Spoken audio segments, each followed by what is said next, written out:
What if I told you the Transformers you grew up with weren't exactly what the creators intended?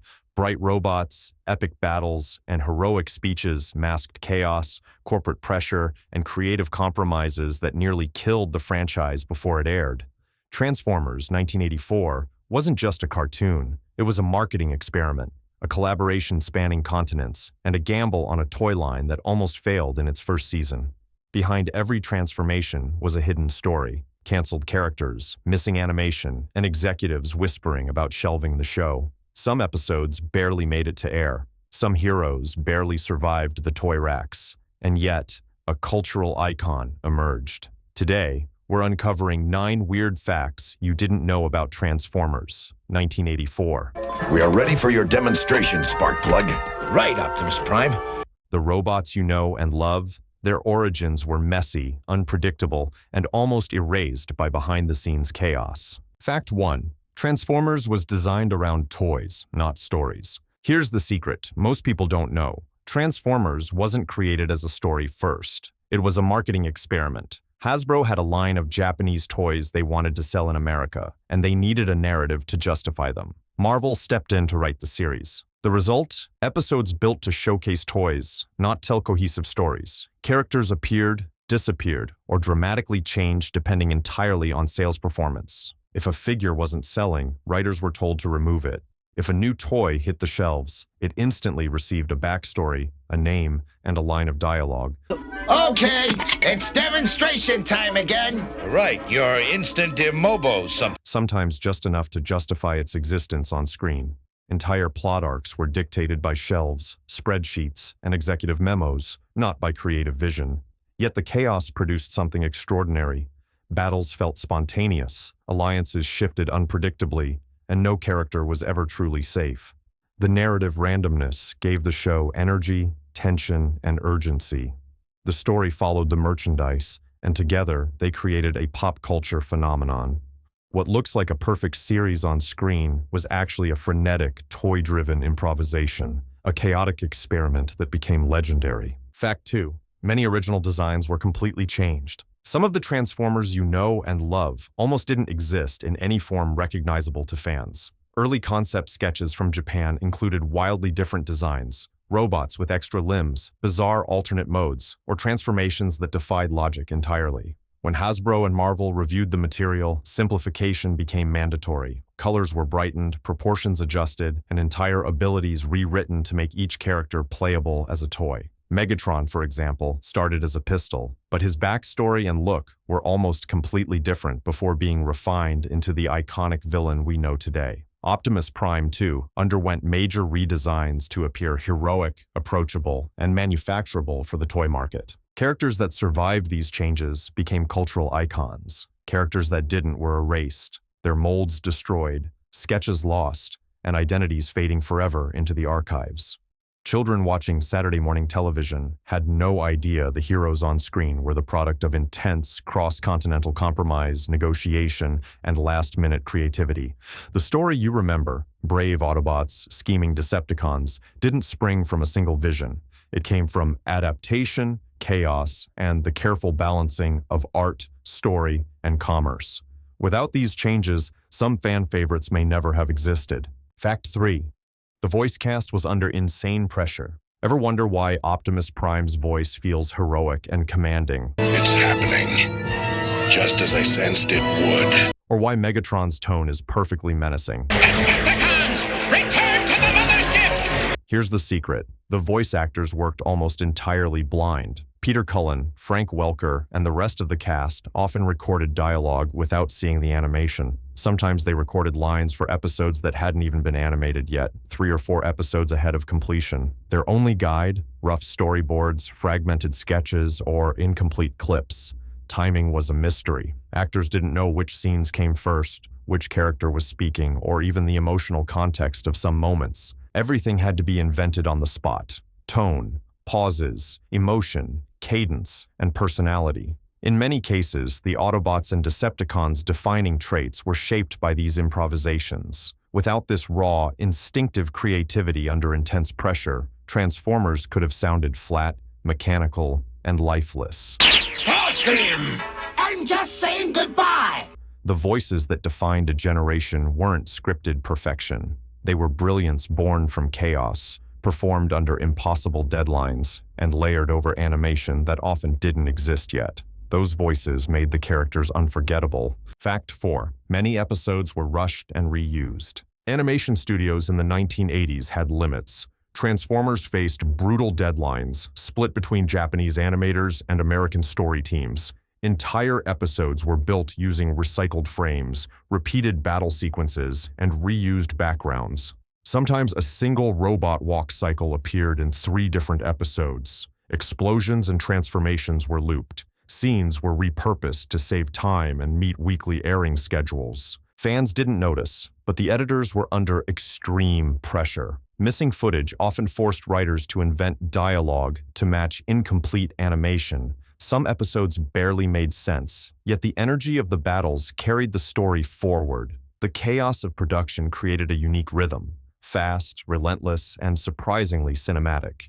It made fights feel alive, urgent, and unpredictable, even if frames were repeated multiple times. The recycling wasn't laziness, it was survival. Without these creative shortcuts, many episodes might have never aired. Ironically, what was born out of necessity became part of Transformers' charm. Reused moves and repeated transformations made the robots feel larger than life, heroic, relentless, and unforgettable. The show thrived on clever improvisation under pressure. Fact 5.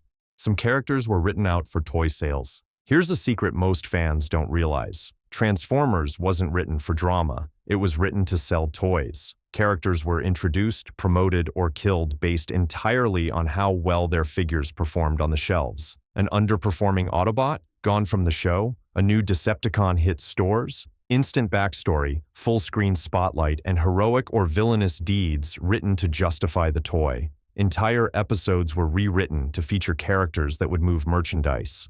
Deaths weren't always permanent. A popular figure could return if Hasbro released a new mold or repaint. The script, the story arcs, and even the battles often played second fiddle to merchandising. Fan-favorite characters sometimes had arcs shortened, entire storylines shifted, all because a toy wasn't selling fast enough. Kids watching had no idea the epic struggle between Autobots and Decepticons was being guided by spreadsheets, sales reports, and executive memos rather than plot logic. Yet, the unpredictability added tension. Heroes disappeared, villains returned. Nothing felt entirely safe. It wasn't chaos, it was corporate strategy, hidden beneath the roar of engines, clashing metal, and dramatic cartoon battles. Fact 6. Optimus Prime's death shocked America. Prime, you can't die! One of the most legendary moments in television history didn't even require a script rewrite, yet it nearly shook the entire Transformers franchise to its core. Optimus Prime's death in the Transformers. The movie was carefully planned, not for drama, but to sell new toys. The script didn't hesitate. A hero adored by children would fall, leaving space for new characters to rise. The reaction was immediate and intense. Kids wrote letters in tears. Parents complained. Toy shelves emptied as fans mourned, demanded more episodes, more battles, more life for their favorite hero. Executives panicked. Studios scrambled. No one was prepared for the backlash. Yet, in that chaos, the moment became more than marketing. Optimus Prime's death proved that Transformers wasn't just harmless entertainment. Battles carried weight. Heroes could fall. The world was dangerous. Children and fans felt loss, tension, and suspense rarely seen in cartoons. What was intended as a sales tactic became an emotional turning point, one of the most shocking and memorable events in animation history. Fact 7. The transformation. Sequences were painstakingly edited. Those smooth robot-to-vehicle transformations you remember?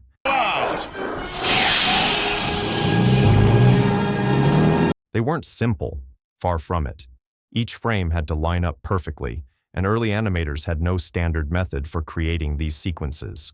Japanese studios produced hundreds of unique transformations, but many weren't compatible with American broadcast speeds or episode formats. Editors had to stitch footage together, reverse frames, and sometimes reuse shots across multiple episodes to make the sequences work. Some transformations combined animation from multiple characters, creating the illusion of entirely new motions. Voice actors often recorded dialogue before any animation existed, leaving editors to synchronize voices to actions after the fact. Every transformation was essentially a giant puzzle, intricate, fragile, and solved under extreme deadlines. What viewers saw on screen looked seamless, epic, and flawless. Behind the scenes, it was pure improvisation, careful planning, and creative problem-solving under pressure. Without these painstaking edits and relentless dedication, Transformers' most iconic moments, Optimus Prime shifting into a truck, Megatron's ominous metamorphosis, would have felt clunky, mechanical, and far less legendary. Fact 8.